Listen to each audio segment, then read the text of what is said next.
प्रणाम मित्रों। तो चलिए हम लोग संध्या के बाद नामक कविता के तीसरे पद को पढ़ते हैं। लोटे खग गायें घर लोटी, लोटे कृषक श्रांत स्थल डगधर। छिपे गृहों में म्लान चराचर, छाया भी हो गई अगोचर।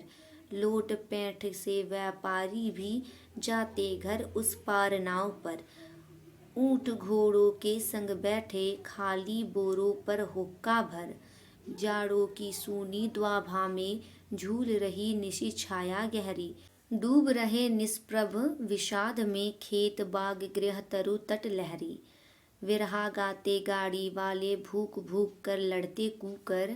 हुआ करते सियार, देते विषणन निशि बेला को स्वर। कवि लिखते हैं कि लोटे खग गायें घर लोटी, अर्थात खग यानी पक्षियाँ जो हैं वे घर अपने लौट चुकी है और गायें भी घर लौट चुकी है क्योंकि शाम ढल चुकी है। आगे वे कहते हैं कि लोटे कृषक श्रांत श्लत डगधर, यानी कि कृषक यानी किसान जो हैं वे लोग दिन भर परिश्रम करके थके हुए कदमों से घर आ रहे हैं।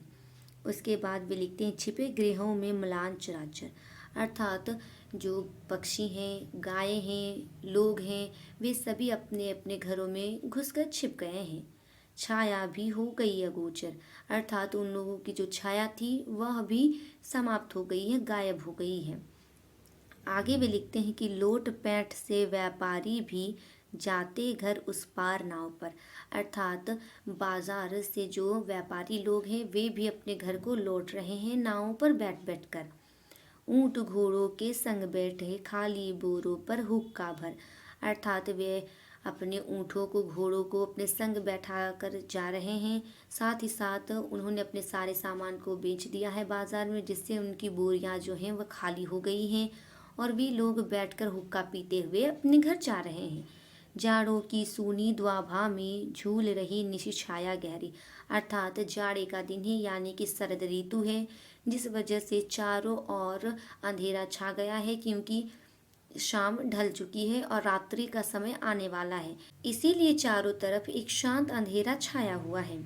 आगे वे लिखते हैं कि डूब रहे निष्प्रभ विषाद में, खेत बाग गृह तरु तट लहरी, अर्थात इस विषाद तम में यानी कि विषाद अंधेरे में, घनघोर अंधेरे में जो खेत हैं, बाग है, गृह है, तरु है यानी वृक्ष हैं, तट हैं और लहरियाँ हैं, सब कुछ इसमें समा चुकी हैं, यानी कि पूरी तरफ अंधेरा छा चुका है, शाम ढल चुकी है और रात्रि का समय हो चुका है।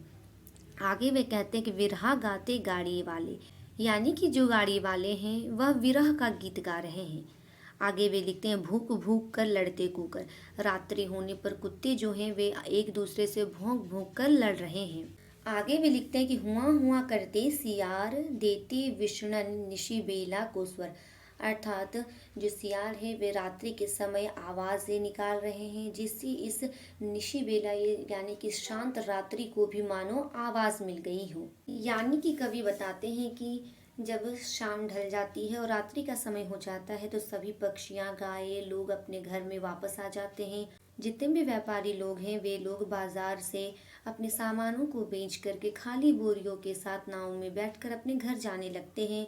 उसी के साथ साथ जो खेत है, बाग है, घर है, पेड़ है, तट है, लहरी, ये सभी जो है वो विषाद अंधकार में खो जाती है, यानी कि शांति और अंधकार होने के कारण ये सारी चीज़ें ओझल हो जाती है, दिखती नहीं है और कुत्ते भी आपस में भौंक भौंक कर लड़ते हैं और जो सियार आवाज़ें निकालते हैं मानो ऐसा लगता है कि वह इस शांत अंधकारी रात्रि को आवाज़ दे रही हो। यहीं पर संध्या के बाद नामक कविता का तीसरा पद समाप्त होता है। इसके चौथे पद को हम लोग अगले वीडियो में पढ़ेंगे। तब तक के लिए धन्यवाद।